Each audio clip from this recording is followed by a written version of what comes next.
মাজিদের মধ্যে রব্বুল আলামিন ঘোষণা করেন, যাদের জানা আছে আমার সঙ্গে তিলাওয়াত করিও, আউযু বিল্লাহি মিনাশ বিসমিল্লাহির রহমানির রহিম। যে ব্যক্তি মুত্তাকি হয় তার মধ্যে গুণ কি সৃষ্টি হয়? যালিকাল কিতাবু লা রাইবা ফীহি হুদাল লিল মুত্তাকিন আল্লাযীনা ইউকিমুনাস সালাতা ওয়া মিম্মা রাযাকনাহুম ইউনফিকুন। যখন মানুষ মুত্তাকি হয় তার মধ্যে কয়েকটা গুণ সৃষ্টি হয়। এই গুণের মধ্যে সর্বপ্রথম গুণ এই আয়াতের মধ্যে আল্লাহ ঘোষণা করেন, আল্লাযীনা ইউকিমুনাস সালাত, যারা নামাজ কায়েম করে। মুত্তাকির যে গুণ, সেই গুণের মধ্যে একটা গুণ হলো কি, তারা কি করে? জোরে বলেন, কি করে? এখানের মধ্যে আল্লাহ সুবহানাহু ওয়া তাআলা নামাজ পড়ার কথা বলেননি, নামাজ কায়েম করার কথা বলেছে। নামাজ পড়ার, নামাজ কায়েম করার এরকম আছে। আনুষ্ঠানিকতা পালন করা, যেভাবে ওযু করে দৌড় দিয়ে মসজিদের ভিতরে গিয়ে নামাজ আদায় করা, নামাজের যে সুন্নত আছে, মুস্তাহাব আছে, যা কিছু আছে সমস্ত পালন না করিয়া নামাজ পড়া, এটাও এক ধরনের নামাজ। কিন্তু আমার ভাইরা, ইকামতে সালাত, নামাজের যে নিয়ম আছে, নীতি আছে, নামাজের ফরজ আছে, ওয়াজিব আছে, সুন্নত আছে, মুস্তাহাব আছে, এই সমস্ত নিয়ম নীতি পালন করিয়া একাগ্র চিত্তে যেটা নামাজ আদায় করা হয়, সেটার নাম হলো নামাজ কায়েম করা। সেটার নাম হলো, যদি বলেন, সেটার নাম হলো নামাজ কায়েম করা। এজন্য একজন নামাজি মানুষ, প্রকৃত নামাজি মানুষ, আপনারা ভালোভাবে বুঝবেন, প্রকৃত নামাজি মানুষ সে মুত্তাকি থাকে। গতিকে আমি যদি বলি তাহলে হয়তো আপনারা রাগ করবেন, আল্লাহর ওয়াস্তে রাগ করবেন না, যদি করেন তাহলে আমার কোনো যায় আসে না। নামাজি 5 প্রকার। কয় প্রকার? এক ধরনের নামাজি আছে, নামাজ পড়তেও চায় না। আপনাদের এলাকায় এরকম নাই না, নামাজ পড়তেই চায় না, নামাজের কথা বললে রাগ করে। এগুলো এক ধরনের। আর এক ধরনের নামাজি আছে, এটা তাকওয়া রিলেটেড। আর এক ধরনের নামাজি আছে, নামাজ তো পড়ে কিন্তু সপ্তাহে শুধুমাত্র একদিন। কোন দিন? জি, জুম্মাবারে। শুধুমাত্র জুম্মাবারে পড়ে। তারপরে মসজিদ থেকে বের হয়ে বলে, আয় আল্লাহ, যদি হায়াতে রাখো তাহলে সামনের জুম্মার বারে মসজিদে আসো।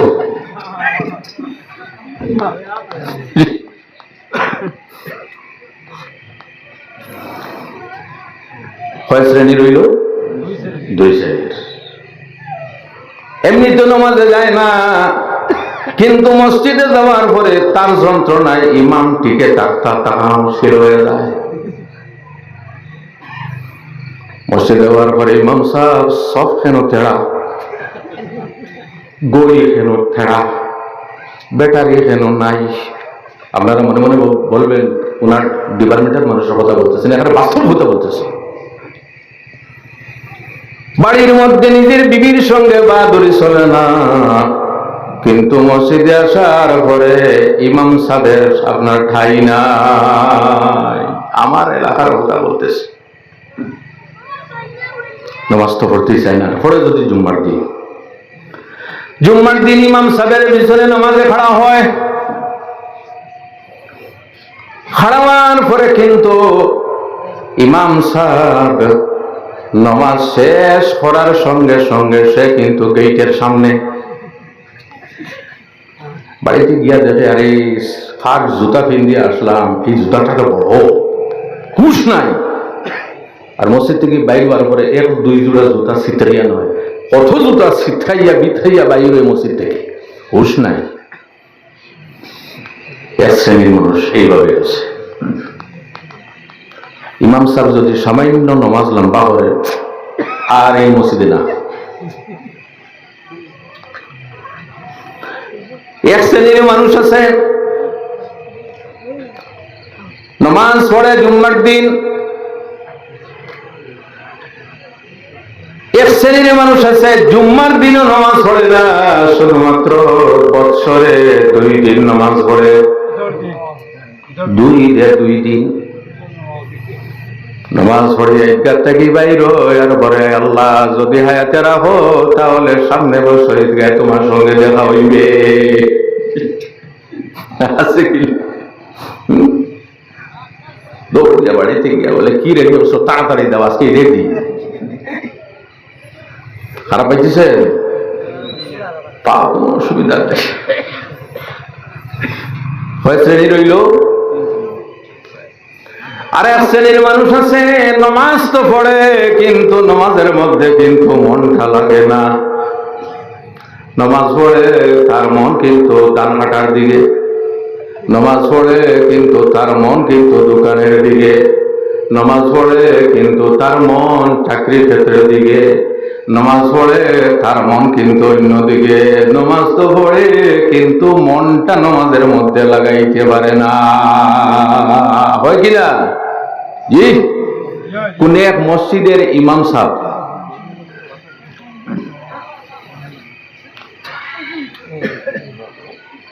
তিন রাকাতে নামাজে সালাম ফিরিয়ে দেয়, এশার নামাজের 3 রাকাতে সালাম ফিরিয়ে দেয়।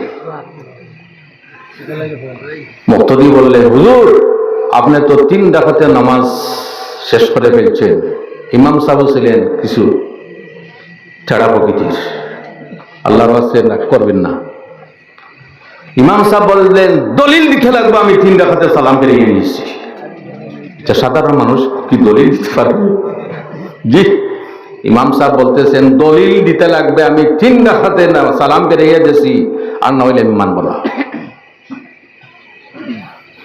কোনো মতে সমাধান হয় না।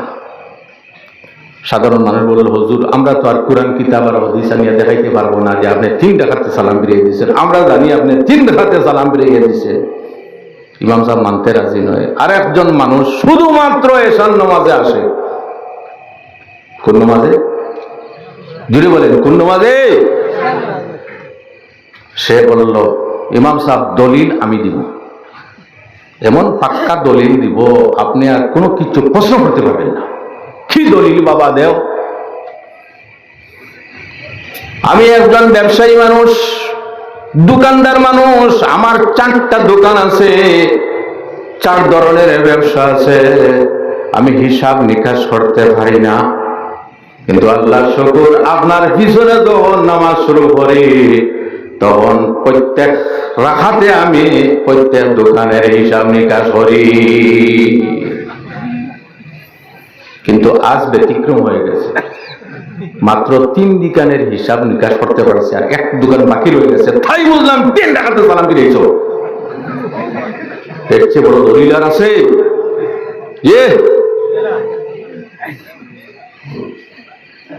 আচ্ছা আপনারা বাস্তব কথা বলেন, নমাজে খাড়াবার পরে আমাদের নমাজের মধ্যে মন থাকে না, ঠিক কিনা? জি, আপনাদের কথা বলতেছি না। অনেক মানুষ আছে নমাজের মধ্যে মন লাগে না, মন থাকে না। আম্বিয়া কেরাম আউলিয়া কেরাম তাদের নমাজ আলাদা, আমার ভাইয়েরা। আর এক শ্রেণীর মানুষ আছে, কয় শ্রেণী? 6 শ্রেণী। আর এক শ্রেণীর মানুষ আছে যারা নমাজের মধ্যে তাদের মন থাকে, কোনো সময় যায় কোনো সময় আসে, কোনো সময় যায় আবার টানিয়ে আনে, যায় আবার মনটা নামাজের মধ্যে টেনে আনেন। এইভাবে এক শ্রেণীর মানুষ আছে মন যায় কিন্তু চেষ্টা করে নামাজের মধ্যে আনেন। এইভাবে আমার ভাইয়েরা নামাজটা পড়েন, মন যায় আবার আনেন। এই যে মনটা যায় আবার চেষ্টা করে মনটা আনেন, এর কারণে আল্লাহ সুবহানাহু ওয়া তাআলা তাদের নামাজকে আল্লাহ কবুল করে নেন। চেষ্টা করার জন্য। এজন্য আল্লাহর হাবিব আকা আলাইহিস সালাম বলেন, কিভাবে তোমরা ইবাদত বন্দেগী করবে, কিভাবে তোমরা নামাজ পড়বে।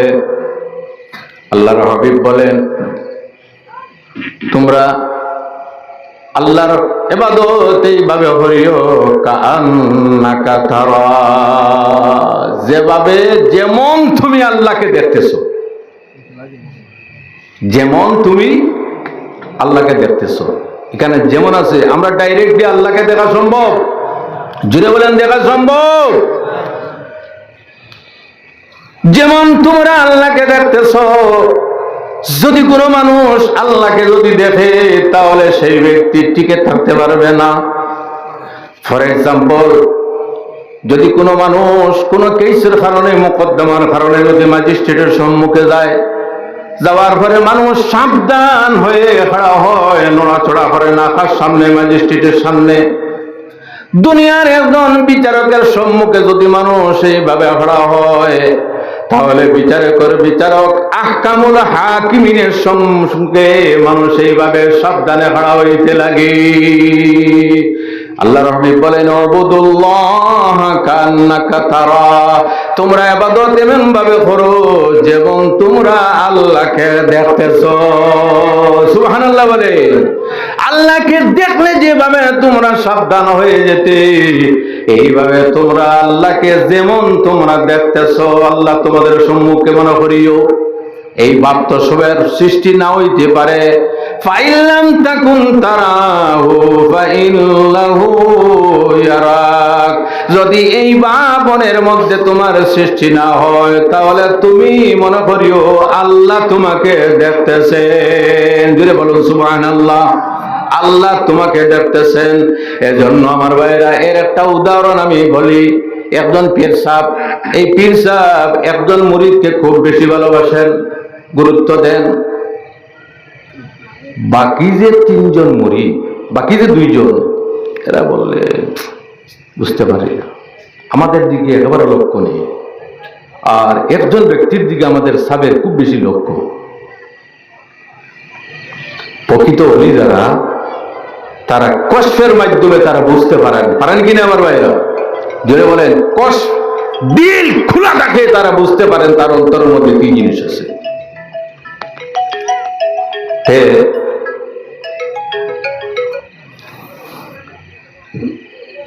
এই যে বাকি যে দুইজন মুরিদ, এরা আর নিজের দুঃখ গোপনে রাখতে পারল না, প্রকাশ করে দিল যে হুজুর, আপনি ওই ব্যক্তিকে খুব বেশি গুরুত্ব দেন, ভালোবাসেন, আমাদেরকে ততটুকু গুরুত্ব দেন না।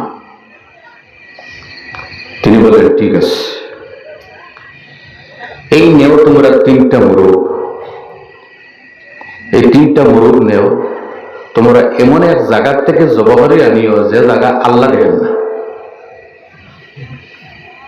এমন এক জায়গায় নিয়ে তোমরা জবাই করিও যে জায়গায় আল্লাহর দেখা হয় না। যাও। একজন বাড়িতে গেল, যাওয়ার পরে কুয়ার মধ্যে খালি জল ছিল, পতিত কুয়া।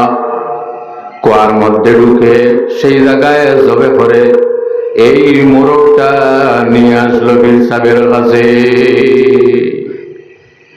আর একজন ব্যক্তি বাড়ির মধ্যে যা দরজা জানালা ছিল সমস্ত বন্ধ করে বাড়ির মধ্যে জবা করে পীর সাহেবের কাছে নিয়ে আসলো। আর একজন ব্যক্তি মোরগটা জবাই না করে পীর সাহেবের কাছে জীবিত নিয়ে আসলো। পীর সাহেব জিজ্ঞাসা করলেন একজনকে, তুমি কোন জায়গার থেকে জবা করে এনেছো? সে বলল, হুজুর, এমন এক জায়গার থেকে জবা করে এনেছি, আল্লাহর ক্ষমতাও নাই দেওয়ার। কোন জায়গায়? কুয়ার ভিতরে ঢুকিয়া, উপর বন্ধ করাইয়া কুয়ার ভিতরে ঢুকিয়া আমি জবা করিয়াছি। যখন যাই সেখানে কি আল্লাহর দিদার নাই? সেখানে কি আল্লাহর দর্শন নাই? আছে। পীর সাহেব বললেন, খুব ভালো কাজ করেছো। আর একজনকে জিজ্ঞাসা করলো, তুমি কোন জায়গার থেকে জবা করে আনছো? সে বলল, হুজুর, আমি ঘরের ভিতরে ঢুকে দরজা জানালা বন্ধ করে সেই ঘরের ভিতরে জবা করে আমি আনলাম। আমার মনে হয় আল্লাহ ঘরের ভিতরে দেখতে পারবেন না। নাউযুবিল্লাহ। আরো একজন জিজ্ঞাসা করলেন, তুমি কোন জায়গার থেকে জবা করে এনেছো? তুমি যবে কোন কারণে বললে না? সে উত্তর দিল, হুজুর আমি কুয়াতে ঢুকছিলাম, সেখানে দেখি আল্লাহ আমাকে দেখতেছে। আমি ঘরের ভিতরে ঢুকলাম, আমার একই বিশ্বাস আল্লাহ সেখানে দেখতেছে। আমি অনেক গোপন জায়গায় গেলাম, আমি বুঝি যে আল্লাহ সেখানে দেখতেছে। এমন কোন জায়গা পাইলাম না যে জায়গার মধ্যে যে আল্লাহ দেখেন না। সুবহানাল্লাহ বলেন। এই জন্য আমার ভাইরা ফিরসাব বলেন, তুমি পরীক্ষার মধ্যে পাস করে নিয়েছো, বাকি দুইজন ফেল করেছো। এই জন্য আমার ভাইরা, আমরা যদি মনে করি আল্লাহ আমার সঙ্গে আছেন, তাহলে কোনোদিন কোনো মানুষ গুনার কাজ করতে পারবে না। এজন্য হযরত উমর ফারুক রাদিয়াল্লাহু তাআলা আনহু এমন একজন আল্লাহর হাবিবের সাহাবী ছিলেন, যার অন্তরের মধ্যে আল্লাহর হাবিবের মহব্বত খুব বেশি ছিল, তাকওয়াও কিন্তু খুব বেশি ছিল। এজন্য আরেকটা আমি ঘটনা বলে আমি বেশি লম্বা করব না। আরেকজন ওয়াইজ কিন্তু উপস্থিত আছে। আমি ওয়াইজ নাই, আমি আইজ ওয়াইজ না, আমি আইজ ওয়াইজ না, আইজ আপনি ওয়াইজ। যাই হোক, আমি আছি, আপনি করুন। পড়ুন শরীফ। আল্লাহুম্মা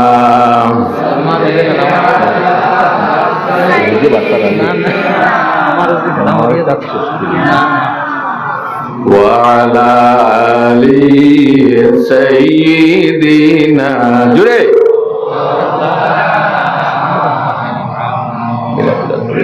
আল্লাহুম্মা সাল্লি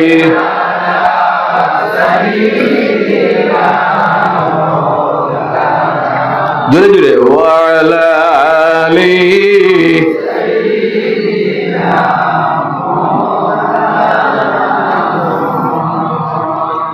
একজন ওলি,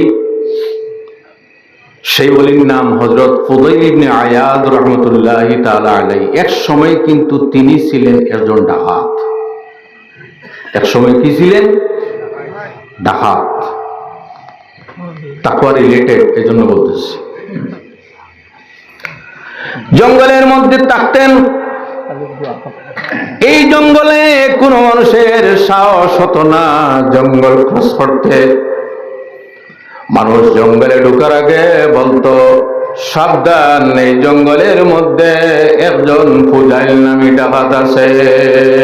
আগের কথা বলতেছি। এইভাবে চতুর্দিকে উনার ঠাস কিন্তু ছড়িয়ে পড়েছিল। মানুষ আতঙ্কের মধ্যে থাকতো, এই রাস্তাটা কিভাবে পার করব। হঠাৎ একবার তিনজন কোরআনে হাফিজ এই রাস্তার দিকে যাইতেছে। কারা? ছেড়ে বলেন কারা? কোরআনে হাফিজ তিনজন যাইতেছে। মানুষ তাদেরকে বাধা দিল, এই জঙ্গলের মধ্যে তোমরা যাইও না, ফুজাইল নামে একজন ডাকাত আছে, ওনার ডরে এবং ভয়ে কোনো মানুষ এই জঙ্গলের দিকে যায় না। ওরা বলল, আমরা কিন্তু জঙ্গলের মধ্যে যাইব, এই পথ দিয়ে আমরা হেঁটে যাইব। আমাদের কাছে এমন একটা অস্ত্র আছে, আল্লাহ যদি চান তাহলে এই অস্ত্রের মাধ্যমে ফুজাইল ইবনে আয়াজকে আল্লাহ সুপথে পরিচালিত করতে পারে। এমন একটা অস্ত্র আছে আমাদের কাছে। তালেবা কোরআনে হাফিজ জঙ্গলের দিকে রওনা দেয়। সিনায় কি আছে? কোরআন। সিনায় কি আছে? কোরআন। যখন জঙ্গলের ভিতরে ঢুকলেন, ঢুকার সঙ্গে সঙ্গে ফুজাইল ইবনে আয়াজ সম্মুখে উপস্থিত। সঙ্গে সঙ্গে একজন বললেন, একটা আল্লাহর কালাম শরীফের আয়াতের তীর একটা নিক্ষেপ করো। সঙ্গে সঙ্গে একজন পড়ে বসলেন, أعوذ بالله من الشيطان الرجيم ألم يعن للذين آمنوا أن تخشع قلوبهم لذكر الله এখন পর্যন্ত কি সময় আসেনি যে আল্লাহর জিকিরে তোমার দিল যেটা আছে সেটা বিতরিত? সুবহানাল্লাহ। আল্লাহর জিকিরে মানুষের কি হয়? দিল নরম হয়। আল্লাহর জিকিরে মানুষের দিলের মধ্যে আল্লাহ ডর ঢুকে। তাই তাকওয়া ঢুকাইতে হইলে অন্তরের মধ্যে, তাকওয়া সৃষ্টি করতে হইলে কোনটা করতে লাগবে? আল্লাহর জিকির। কোনটা করতে লাগবে? আর আল্লাহর জিকিরের মধ্যে সর্বপ্রথম যে জিকির সেটা হলো আমাদের নামাজ।